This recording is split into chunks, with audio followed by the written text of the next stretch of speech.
Good morning मेरे प्यारे दोस्तों, welcome back to my channel with another new blog.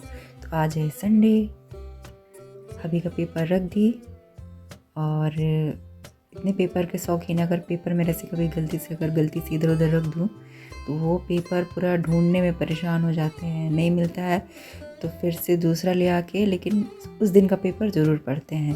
तो चलिए मैं उठा लेती हूँ यहाँ पे हर श्रृंगार के फूल।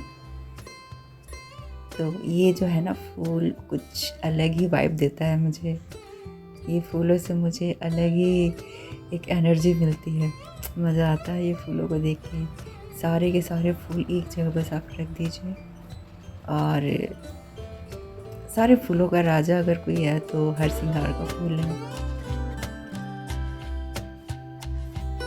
देखिए फूलों की रानी मैं सब यहाँ रख दी।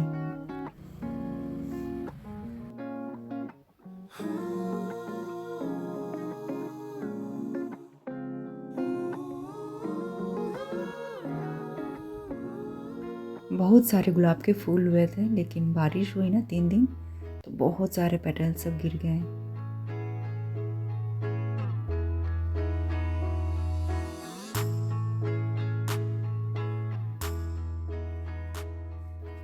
तो यहाँ पे बहुत ज़्यादा एरेका पाम है ना, कुछ ज़्यादा इसके पत्ते निकल गए हैं तो मैं कुछ कम कर देती हूँ क्योंकि स्कूटी से टच होता है जब भी अभी यहाँ से निकालेंगे या फिर आना जाना करिए। मुंह तो लग रहा है, काटने का बिल्कुल मन नहीं कर रहा, लेकिन थोड़ा सा कम करने से सही रहेगा। इतने सुंदर सुंदर पत्ते हैं ना, मैं काट रही हूँ तो मुझे इतना बुरा लग रहा है। तो अभी बोल रहे थे कि देखो ये सब टच होता है, तो कनेल का भी जो फ्लावर है ना उसमें भी टच होता है, लेकिन उसमें इतने फूल होते हैं ना पूजा करने के लिए मिल जाते हैं।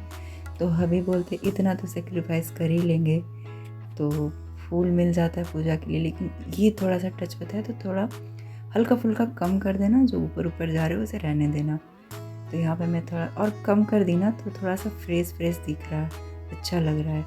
और ये सबको मैं अभी रख देती हूँ, नहीं तो इसे कहीं इसी तरह 1 महीना तक ये पत्ते एकदम बिल्कुल फ्रेश रहते हैं। 1 महीना नहीं, मतलब 15 दिन तक तो एकदम फ्रेश ही रहते हैं। लेकिन मैं अभी नहीं रखूँगी इसे कहीं पानी वानी में, मैं इसे यहाँ रख दी, गार्बेज वाले भैया आएंगे तो दे दूँगी।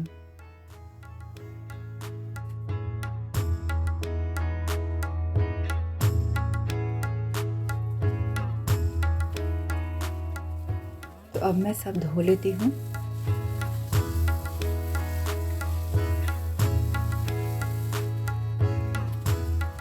और ये थोड़ा सा मैं हल्का फुल्का सफाई कर दी ना, पत्ते तो करीब 10 पत्ते निकले होंगे। अच्छा लग रहा है, बहुत सुंदर लग रहा है और सही जगह ये लगा हुआ है, बिल्कुल पिलर के पास, दूर से दिखता है, बहुत सुंदर लगता है। और कनेल देख रहे हैं ना कितना आगे आ चुका है, लेकिन सब में कलियां हैं, बहुत फूल होते हैं तो इसीलिए इसका कटाई नहीं हो रहा है। तो जब फूल नहीं होंगे तब इसका थोड़ा सा कटिंग वटिंग कर देंगे हम लोग। तो बाहर मेरा धोना हो गया और कितना अच्छा लग रहा है ना, कितना अच्छा वाइब आता है। सबसे पहला मॉर्निंग का काम है ये धोने वाला। सुबह का सबसे मनमोहक दृश्य है मेरा ये गार्डन जब धुल जाता है।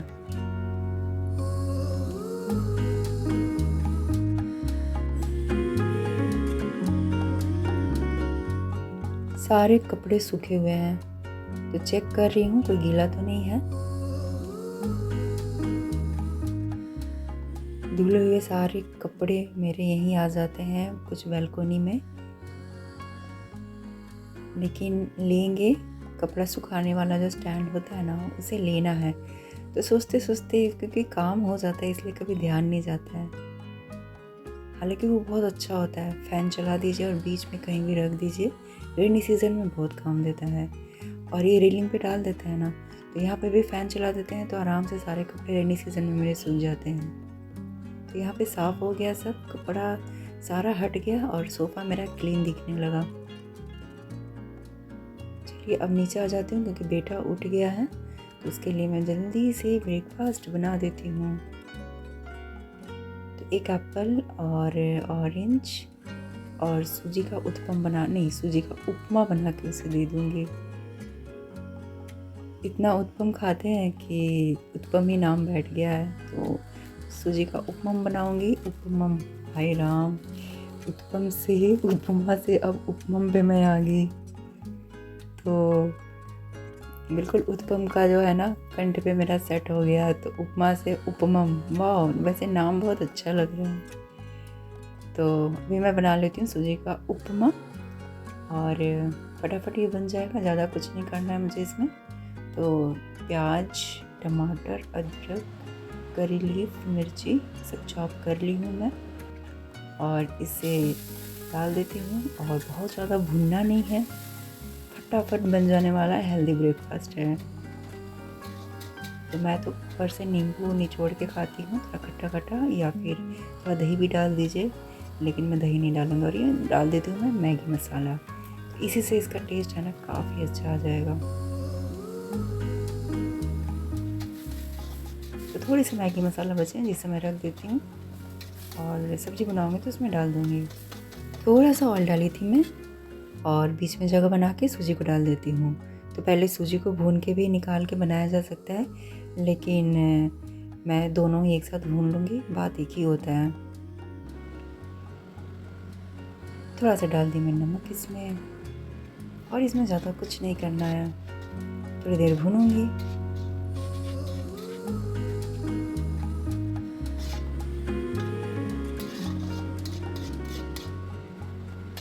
तो बहुत अच्छे से भून गए। अब मैं डाल देती हूँ इसमें पानी, और पानी भी थोड़ा सा अंदाजे से, ताकि जल्दी से ये गाढ़ा हो जाए।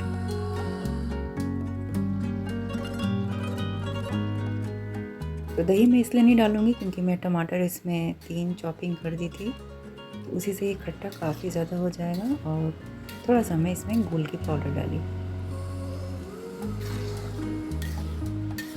तो यहाँ पे उपमा बन के तैयार हो गया।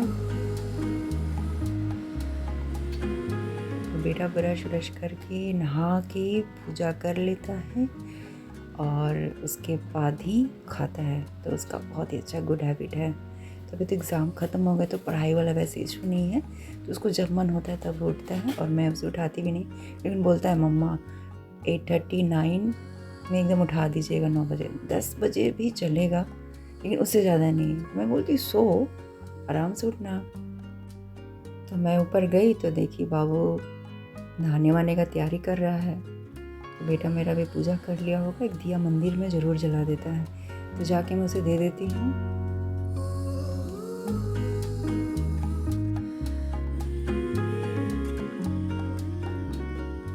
तो मॉर्निंग का मेरा लगभग क्लीनिंग का काम हो गया। सबसे बड़ा मेरा नाश्ता बन गया। नहा के आऊँगी तो उपमा बैठ के खाऊँगी और साथ के साथ उसके कुछ फ्रूट्स, और मोपिंग कर लेती हूँ। इसके बाद सीधे मैं शावर लूँगी।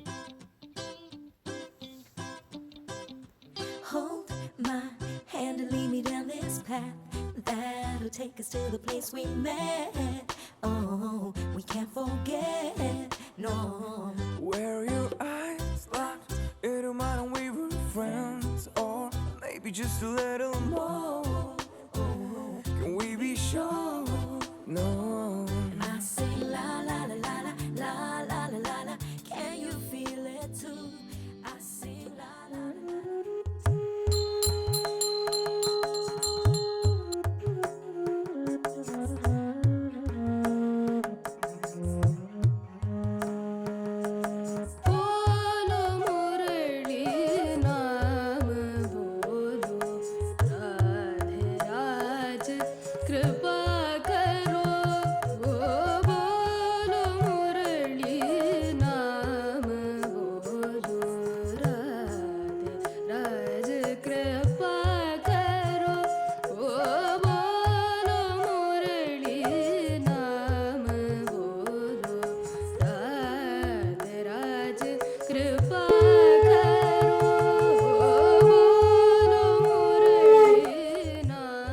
तो मेरे घर का पूजा हो गया और सबसे सुंदर दृश्य है सुबह का, घर में पूजा हो जाना और मंदिर में दिया जलते हुए देखना।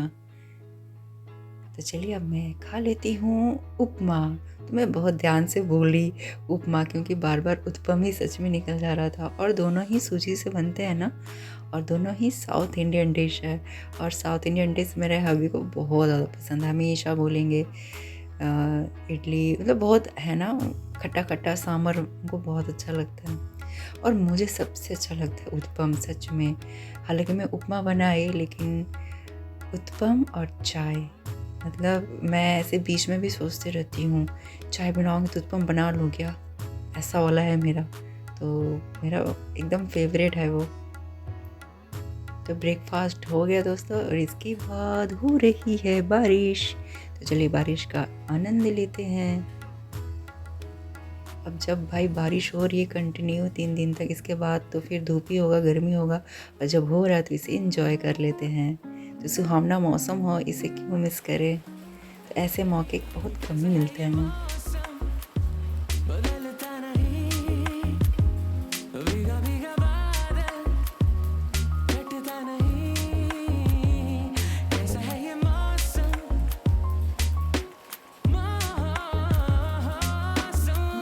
जा तू अब ना सकता, तू अब कसम तुझको मेरी, तुझ में समाना है, भीग जाना है, बस ये ख्वाहिश मेरी, कैसा है ये मौसम।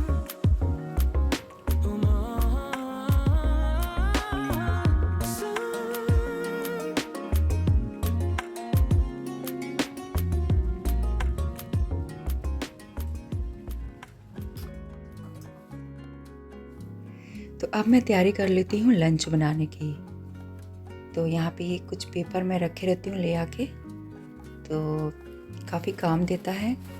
जब भी मैं गार्बेज वगैरह ये सब तो उसके नीचे रख देती हूँ, या फिर कुछ भी थोड़ा बहुत गिरा विरा, तो बहुत काम देता है सच में। तो 2 ले आके मैं यहाँ पे रख दी। और अभी मैं बनाऊँगी चावल और एक सब्ज़ी बनाऊँगी। तो मशरूम की सब्ज़ी, बाबू से पूछिए बाबू क्या बनाऊँ, तो बोला कि मम्मा गोविंदभोग चावल बनाइए, और अगर मशरूम है तो मशरूम बना दीजिए। तो अभी लाए थे 2 पैकेट मशरूम, तो एक छोड़ के मैं एक बना लेती। तो मुझे और बाबू को ही खाना है, हम दोनों जन को बस खाना है। तो थोड़े में हम लोग का हो जाता है, क्योंकि मैं इसमें आलू भी डालती हूँ ना, तो आलू से तो मैं आधा चावल खा ही लेती हूँ। और कुछ मशरूम बीच में आते हैं तो अच्छे लगते हैं। तो सबसे पहले मैं चावल बैठा देती हूँ, क्योंकि मशरूम करी बनने में टाइम नहीं लगता है। मतलब जैसे वो बनेगा और वैसे गर्मा गर्म खाएंगे हम लोग। तो कुकर में बना रही हूँ, कुकर में डाल के धो ली, और इसे अब मैं बैठा दूँगी। तो यहाँ पे हम लोग का लंच बन के तैयार हो गया, और मैं इसमें डाली हूँ लहसुन, जो कि बहुत यम्मी लगता है। तो दोस्तों मैं अपने लंच को एंजॉय करती हूँ, और मिलती हूँ नेक्स्ट ब्लॉग में। टाटा।